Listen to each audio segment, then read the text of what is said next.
Welcome back to Crime Documentary Files. In today's video, we'll dive into two heartbreaking murder cases that are almost impossible to describe with words, both involving beautiful young women whose lives were cut tragically short. The first victim was a 24-year-old woman, bright, cheerful, full of life. Her friends affectionately called her Summer.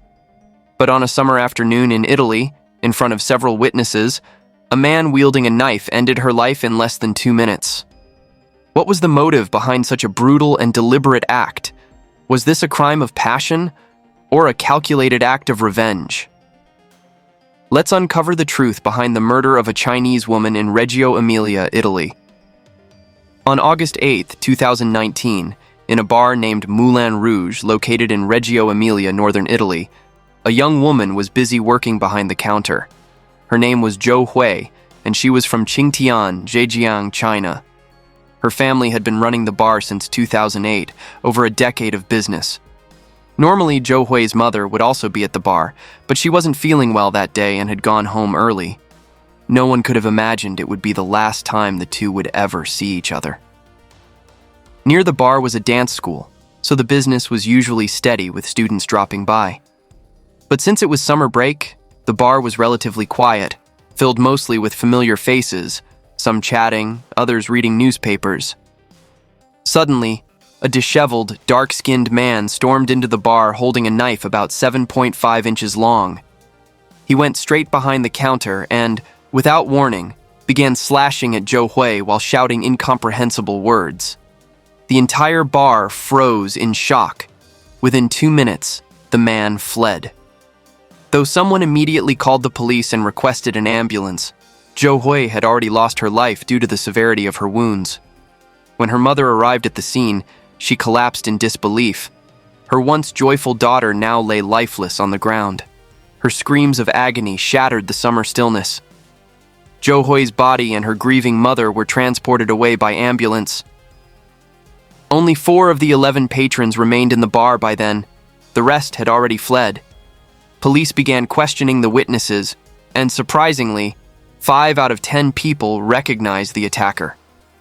Security camera footage showed the suspect fleeing toward Moro High School just minutes after the attack, suggesting the murder had been premeditated.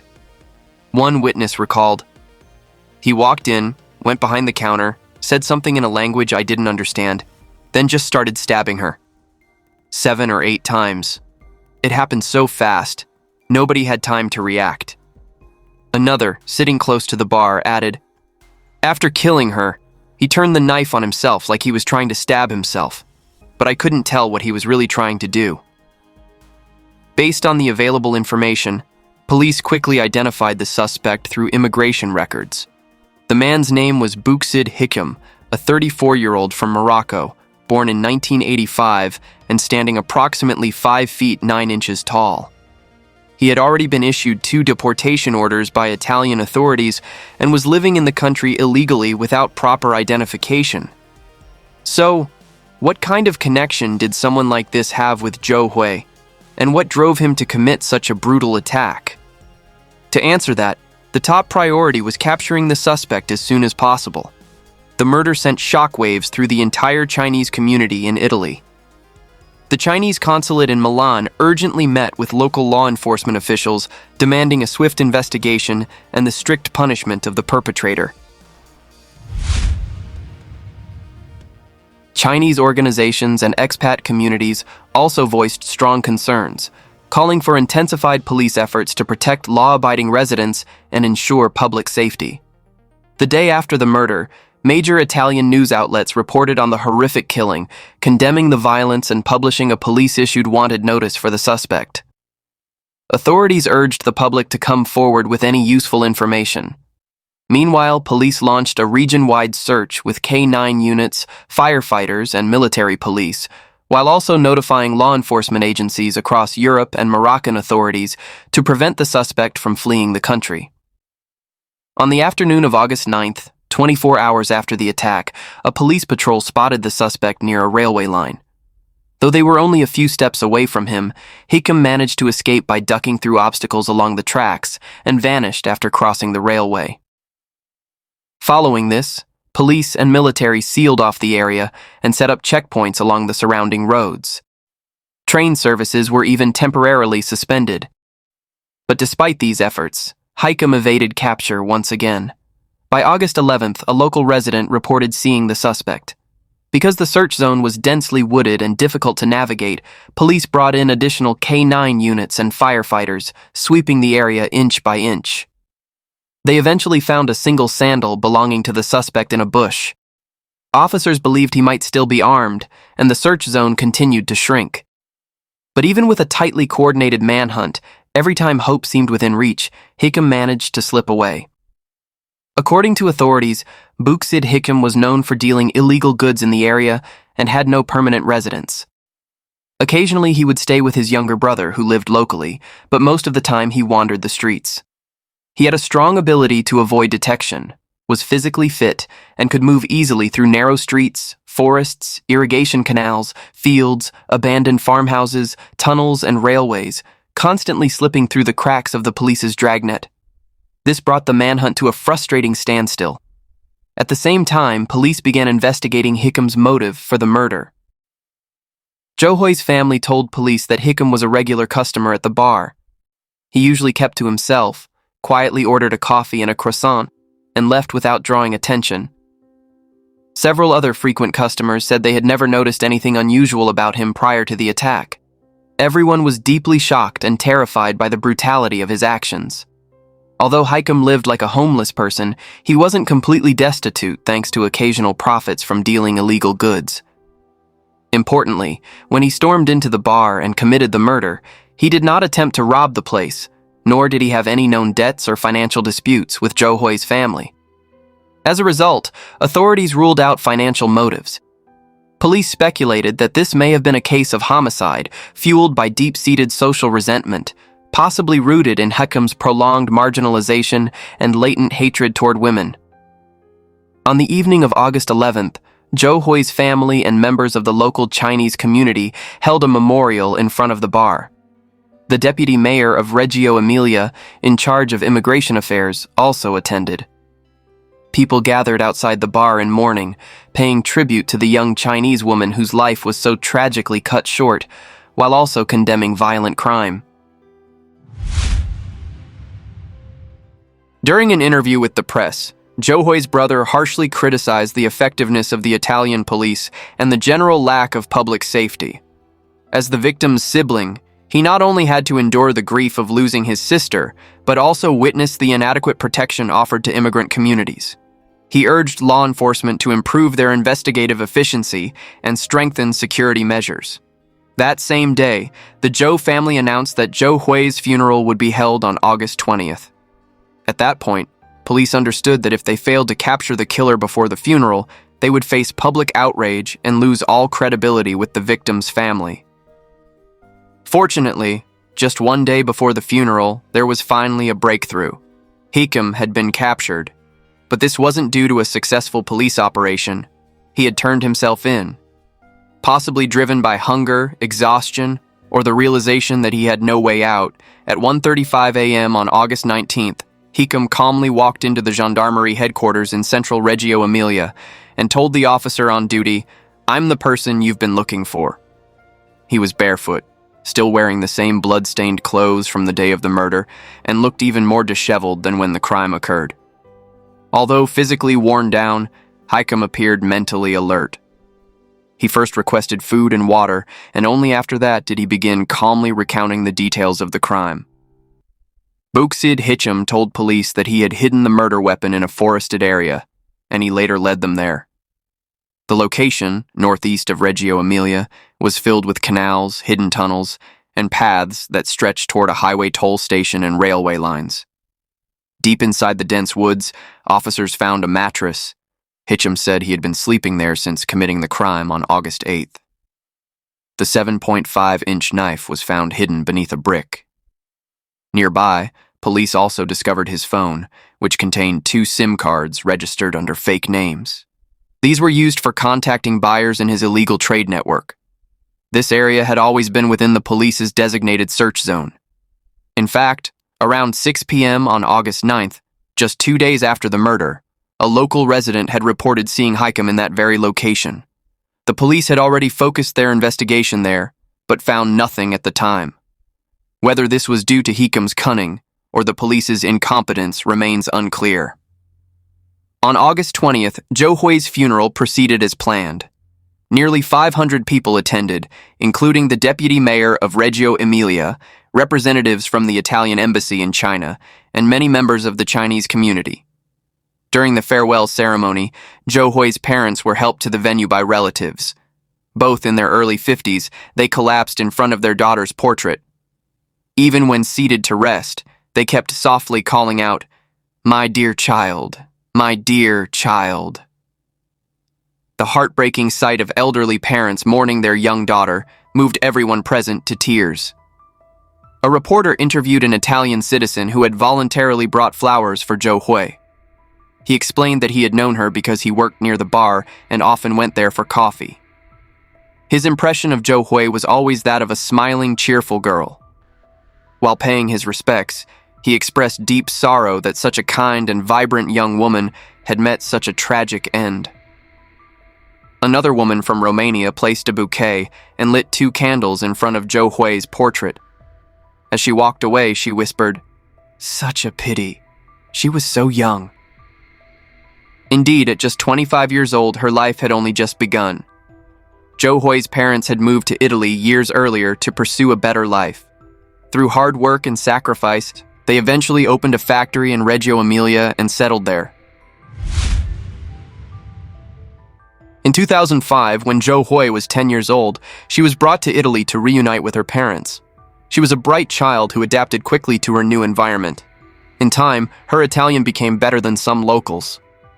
In 2008, her parents changed careers and took over the Moulin Rouge bar. As she grew older, Zhou Hui became a dutiful and considerate daughter, helping to manage the bar. She always greeted customers with a warm smile and would often joke with them in Italian. Beautiful, optimistic, and forward-looking, she was well-loved by the community.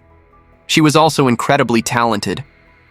Zhou Hui loved to sing and often participated in vocal competitions, receiving high praise. Just a year before her tragic death in July, she won second place in the adult category at the Peishui 2018 Chinese singing competition for overseas Chinese in Italy.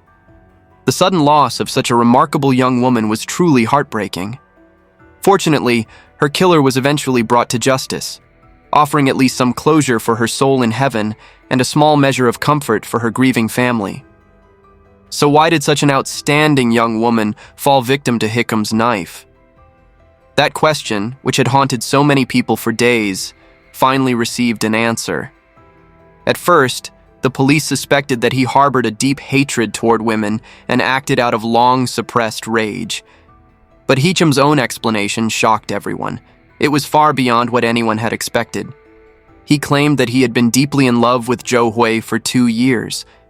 So, could this have been a crime of passion, a twisted act of vengeance for unrequited love?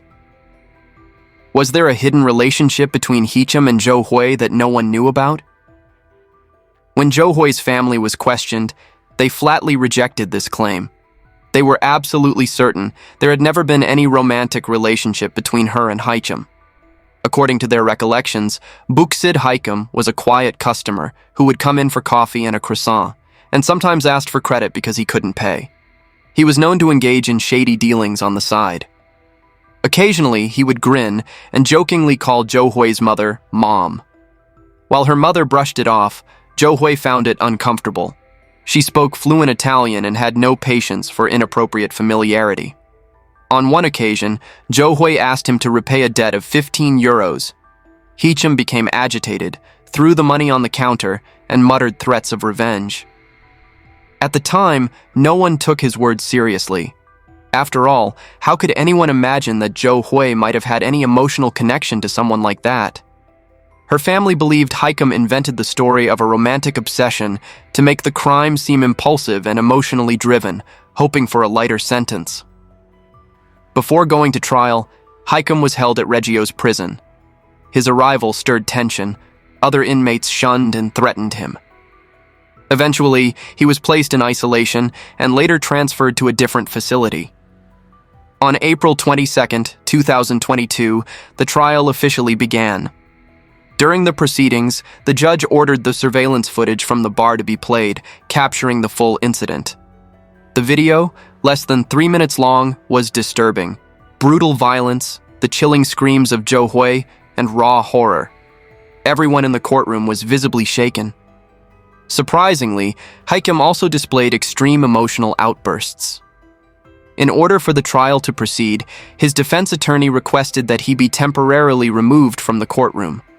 He was then held in a room adjacent to the courtroom. However, since he could still hear the audio, Zhou Hui's screams, he became increasingly agitated.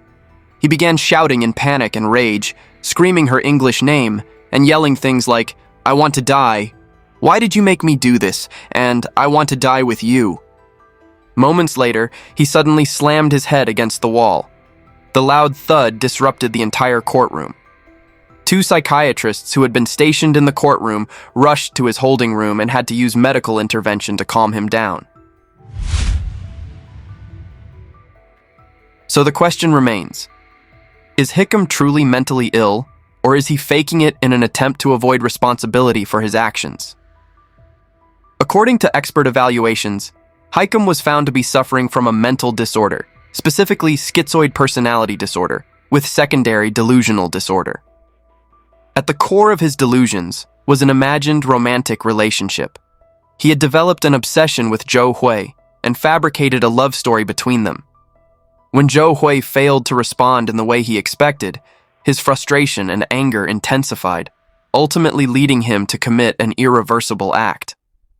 Before the crime, Quynh had undergone psychological evaluations, but instead of following the treatment plan recommended by doctors, he resorted to illegal substances in an attempt to ease his anxiety and discomfort. The defense team also called on Quyhn's niece and sister to testify, hoping to shed light on the tragic circumstances of his past. His niece, seated next to a translator in the courtroom, explained that she had lived with her uncle Quynh in downtown Reggio since she was 10 years old. He treated her like a father figure, but he also had several peculiar and obsessive behaviors. For instance, he only wore clothes in black, white, or gray and prohibited her from wearing red. He refused to shower on Wednesdays and didn't allow her to take out the trash. He also believed that the neighbors were always gossiping about him. His sister recalled their difficult childhood. Their mother, who suffered from mental instability, had 8 children. When Quynh was 8, he was sent to live in the countryside with their father and stepmother. Their father was abusive. He regularly beat Quynh, forced him to sleep outdoors, and even chained him by the neck like a dog. Quynh would sometimes pass out without warning, and the family believed he was possessed by evil spirits. As a child, Quynh often ran away from home barefoot. He didn't live with his sister until he was 16 years old. At one point, Quynh became infatuated with an older neighbor who already had children. This may have foreshadowed his later crime. He confessed his feelings to the woman, but she told him she saw him as a son and nothing more. Devastated, he ran away from home again. Later, the family reunited in Reggio, Italy. Quynh attempted suicide 3 times. Although he survived, his sister said she was always worried he might harm himself. She never imagined he would harm someone else. She also revealed that shortly before the murder, Quynh called her and asked her to buy 2 wedding rings and engrave his and Zhou Hui's English names on them. At the time, she simply thought it was strange and didn't press for more details. Although Quynh clearly had mental health issues, the court determined that he remained logically coherent during the attack. His actions were deliberate, calculated, and cold. The fatal wound came only after multiple stabs, suggesting that he intended not just to kill Zhou Hui, but to prolong her pain and fear, to force her to beg him to stop. This indicated that he wasn't entirely out of control and had the capacity to choose a different course of action, even within the context of his delusional obsession. Additionally, his use of illegal substances had heightened his aggression. Additionally, after 10 days on the run, Quynh chose to turn himself in at around 1 a.m., a time when security in that area was known to be less strict.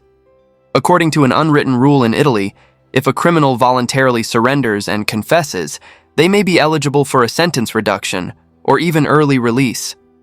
Such cases are not uncommon. After surrendering, Hitchum appeared calm and composed. He asked for food and water before giving his full confession. On May 6, 2022, after several hearings, the Italian criminal court convicted Quynh of premeditated murder. Because he was deemed to have diminished mental capacity, he was sentenced to 24 years and 6 months in prison. He was also convicted of drug trafficking and received an additional 1 year and 4 months, bringing his total sentence to 25 years and 10 months. He was ordered to pay 16,000 euros in compensation to the victim's family. Jo Hoy's brother stated that this amount didn't even cover the funeral costs, and that actually receiving the compensation might be difficult. Still, the family was generally satisfied with the verdict. They only hoped the murderer would not be granted a reduced sentence in the future.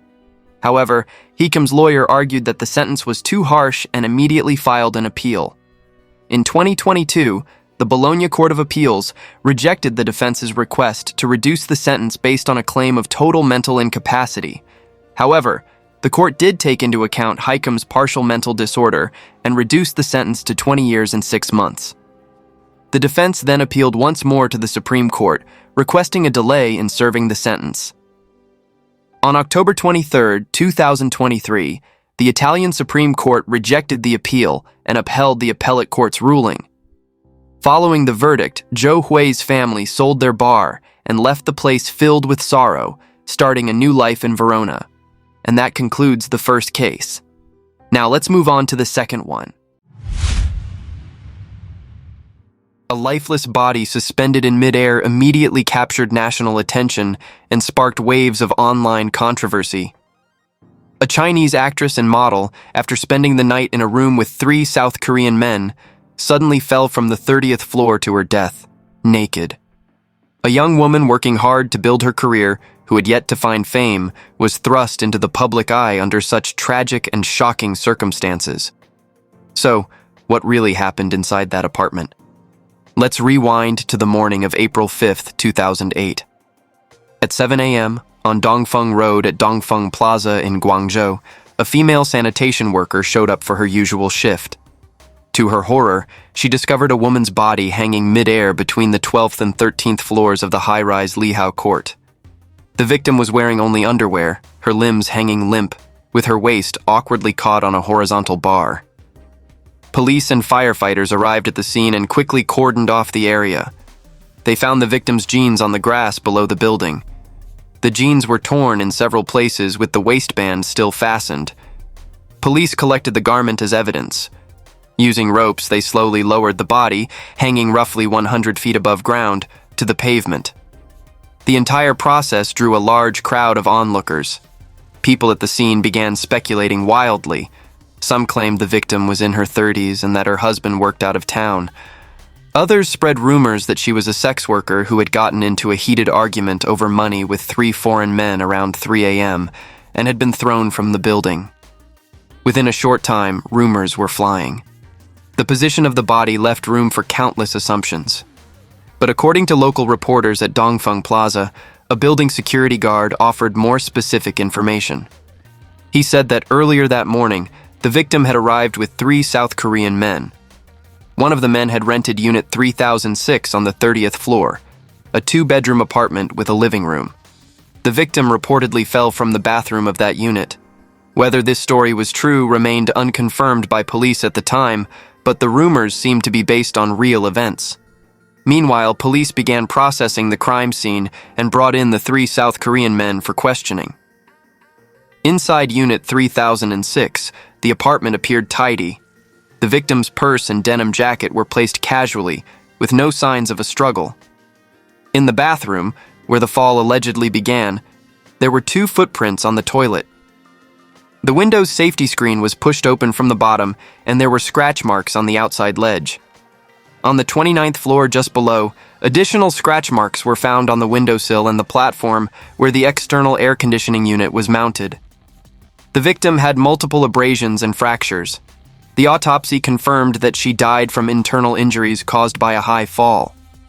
There was no evidence of sexual activity or use of psychiatric drugs, but the blood alcohol level was shockingly high, 300 milligrams per 100 milliliters, indicating heavy drinking before death. The case sent shockwaves across the country. Media outlets swarmed the scene. Although the victim was still wearing underwear, headlines sensationalized the story as "half-naked woman's body found." Early media coverage shaped public perception from the very beginning. On April 6th, a local newspaper published a report that included an interview with a neighbor. This person claimed that around 3 a.m., they heard a loud argument between multiple men and a woman coming from upstairs. The woman allegedly shouted, "Why are the three of you only paying for one?" The moment this report was released, the public quickly jumped to the conclusion that the victim was a sex worker, and a dispute over money had erupted with the three foreign men, ultimately leading to her being thrown out of the bathroom window by the ruthless Korean men. Soon after, countless insiders surfaced online, each claiming to know the victim. But without exception, they all labeled her as a bad girl. Adding fuel to the fire was the fact that the men involved were Korean. This stoked old resentments and nationalistic sentiments among Chinese netizens, rooted in historical conflicts between the two countries. Outrage exploded online, with a wave of angry users launching verbal attacks against the three South Korean men. Amid this backlash, one social media user claimed they had uncovered the identities of the three Korean men staying in room 3006 by digging into public records. So who were they? According to the post, they were technical crew members from Korean Airlines based in Guangzhou. Specifically, a co-pilot, a chief mechanical engineer, and a navigator. Reportedly, all three had already flown back to Seoul, South Korea, and later continued on to Mexico. This revelation immediately redirected online outrage toward Korean Airlines. The airline's Guangzhou office issued a public statement denying that any such individuals were part of their staff or involved in the incident. Even if Korean Airlines was not involved, the existence of three South Korean men was not in question. Online harassment and speculation intensified, with the case spiraling out of control. Later, some netizens countered the original rumor, claiming that the victim was not a sex worker but a model. According to this version, the three South Korean men tried to force her into something she refused, and when she wouldn't give in, they killed her. Major websites featured the case prominently on their front pages, and online forums were flooded with countless posts discussing the tragedy. Loyal friends of the victim, unable to tolerate the smear campaign and public hysteria, decided to step forward and reveal the truth about who she really was. She was not an anonymous sex worker in her 30s. She was a rising entertainer named Tan Jing, just 23 years old. Her friends were adamant. They did not believe Tan Jing would choose to end her own life. She had just signed a new contract and had several commercials and film projects lined up. In the Guangzhou entertainment circle at the time, she was seen as someone who had already pushed past the hardest part of her career. After years of hard work, she had achieved real momentum. It made no sense for her to give up now, and she certainly wouldn't have done anything degrading for money. Her friends condemned the baseless accusations and character defamation, calling it irresponsible and disgusting behavior. Once her name was revealed, the public began to see a clearer image of a young woman who had worked tirelessly for success, someone who had remained largely unknown to the masses, but was far from the person portrayed in those vicious rumors. Tan Jing was born in 1985 in Luoyang, Henan. Her mother was a librarian, and her father was tragically killed early on while trying to protect her mother from an assailant. Although her family background was modest, Tan Jing was naturally beautiful. At age 19, she was accepted into the Asia Television Academy of Performing Arts in Guangdong. With her attractive appearance and charming presence, she quickly became well known on campus. Even during her school years, she was approached by commercial agents to appear in advertisements. After graduation, Tan Jing signed with Asia Television, becoming an actress. She starred in several television dramas and numerous commercials. Eventually, she caught the attention of a South Korean talent agency and moved to South Korea to pursue further opportunities. While in South Korea, she filmed music videos and commercials, but her career didn't take off. She gained neither fame nor financial stability. Unwilling to undergo plastic surgery or accept the exploitative terms of her contract, Tan Jing decided to terminate her agreement with the agency in the summer of 2006 and returned to China. Back in Guangzhou, she joined a modeling agency and resumed her work in artistic modeling, appearing in commercials and short films. Fluent in Korean, she also taught Chinese to Koreans in Guangdong as a part-time language tutor. Although her schedule seemed full, her income was modest, around 8,000 yen, about $1,100 per month, which starkly contrasted with the glamorous image she once had. She rented an apartment with a roommate in Guangzhou. Over time, she had to compromise with reality, transitioning from a girl who once shone on screen to an ordinary working woman striving to make ends meet. Though often dissatisfied and prone to venting frustrations, she persevered. In terms of her personal life and mental state, she had once dated a man from Guangzhou. Their relationship was good, but the man's mother disapproved of Tan Jing's career, and he ultimately chose to break up with her to obey his family. Later, she began dating a South Korean man. Believing she had found the one, Tan Jing fully committed to the relationship, only to be deceived both emotionally and financially. After bitter arguments over money, the relationship ended in conflict and heartbreak, leaving her devastated. Perhaps due to mounting pressure from both her professional and personal life, she began drinking heavily during social gatherings. Friends described her as cheerful and fun-loving, someone who drank to blow off steam, often running around and shouting to release her emotions. At first, it seemed harmless, but over time, Tan Jing began drinking more frequently and more heavily. She would look for excuses to drink, and her behavior shifted from carefree to reckless and increasingly out of control. On one occasion, after drinking excessively, she went on a long emotional rant and became increasingly agitated. In front of her friends, she suddenly attempted to slit her own wrists. It was during this time that her emotional stability began to noticeably deteriorate. Finally, on April 14, 2008, the Guangzhou Municipal Public Security Bureau's Information Office officially informed the press foul play had been ruled out in Tan Jing's case. The cause of death was determined to be a fall from a great height. On April 17th, according to a report from Guangzhou Daily, police officially closed the case, concluding that Tan Jing had died by suicide. The 3 South Korean men involved were declared innocent. Authorities also stated that Tan Jing's mother had signed off on the autopsy report. However, on April 21st, Tan Jing's mother publicly appealed for nationwide legal assistance, claiming that she had never seen the autopsy report. Several attorneys offered legal support and began questioning the police for refusing to provide a full copy of the report.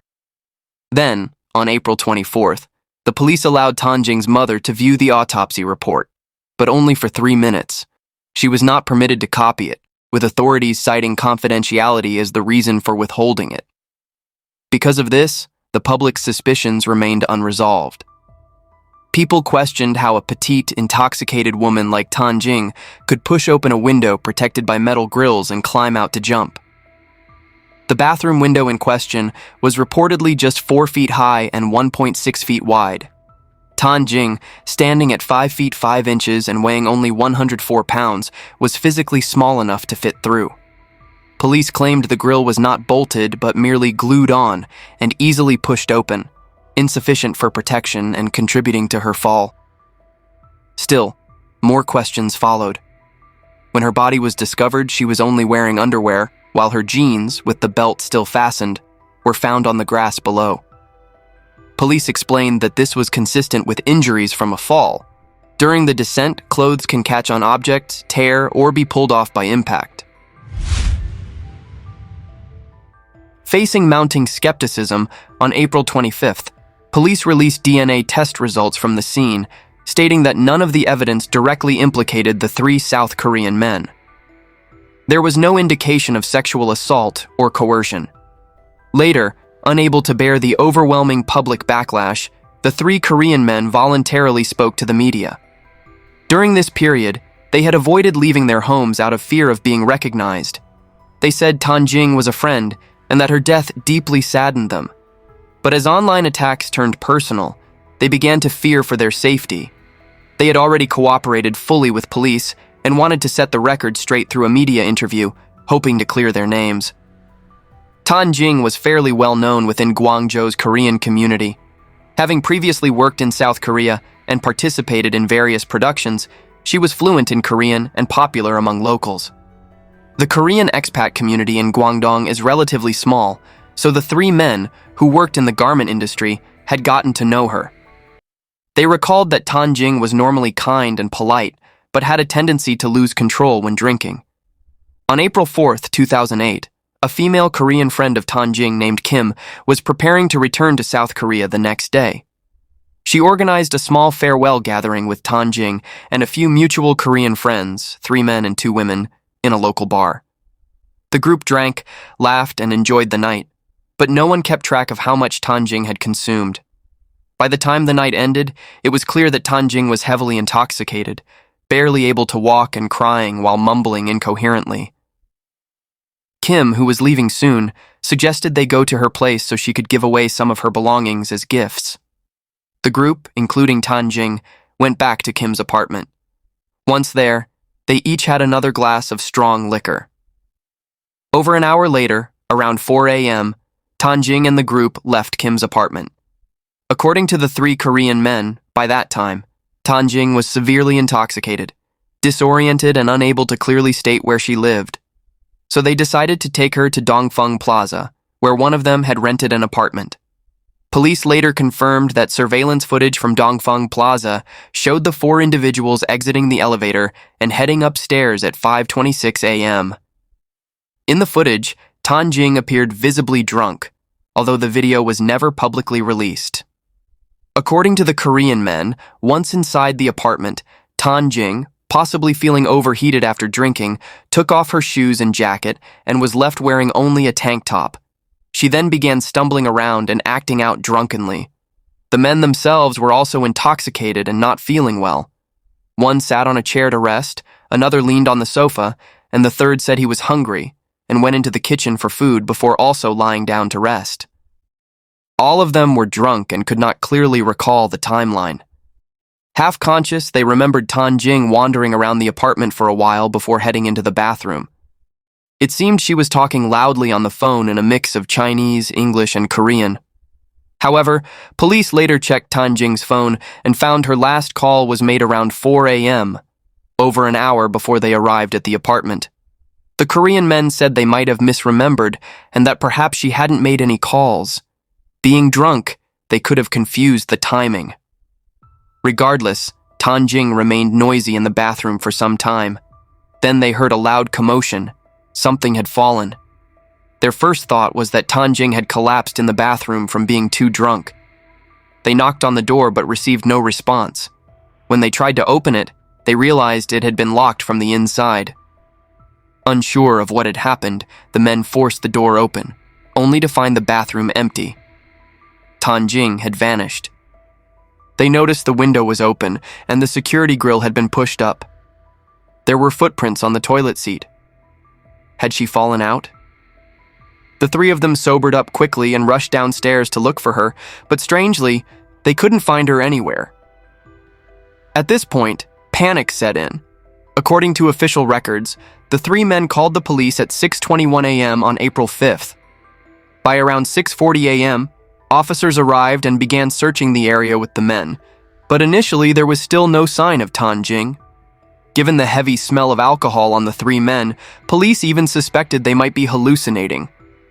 "Are you sure she didn't just walk off and you didn't notice?" "No," they replied. "She literally vanished from the bathroom." Police then contacted all the building security guards and conducted a more thorough search.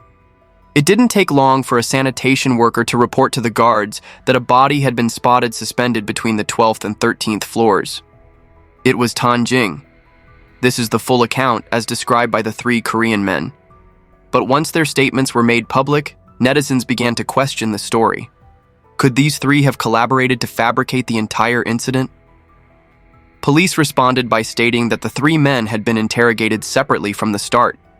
If there had been any conspiracy or coordination, Inconsistencies would have quickly been exposed through professional questioning techniques.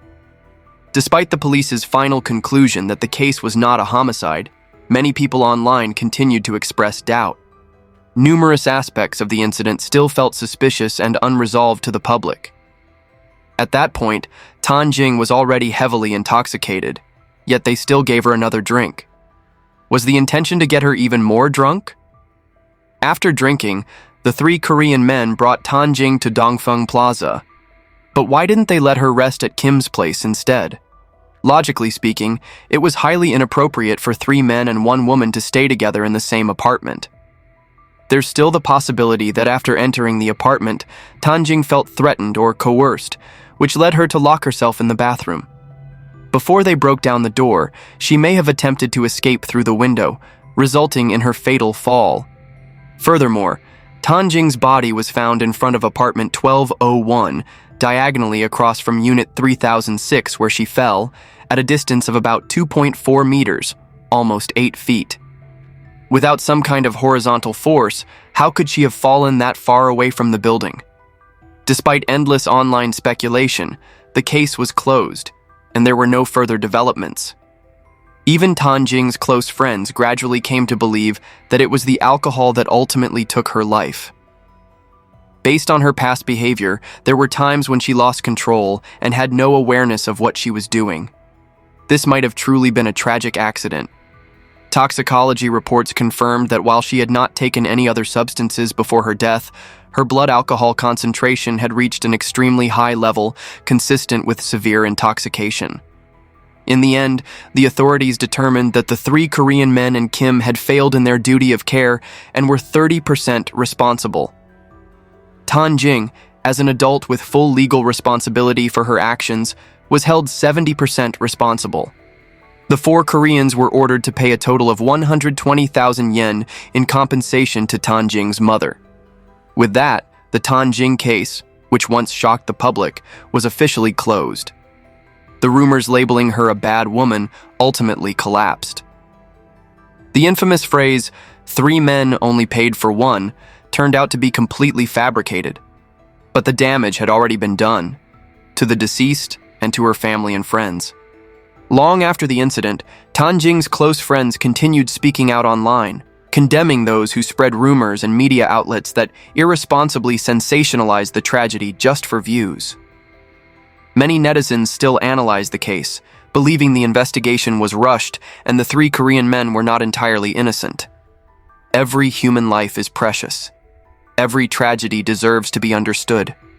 Every public incident should be exposed under the light of justice. The public's concern and critical thinking are important forces that push the truth to the surface.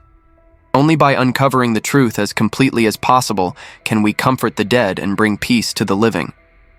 Only when the details are explained with scientific clarity can people let go of confusion and anger.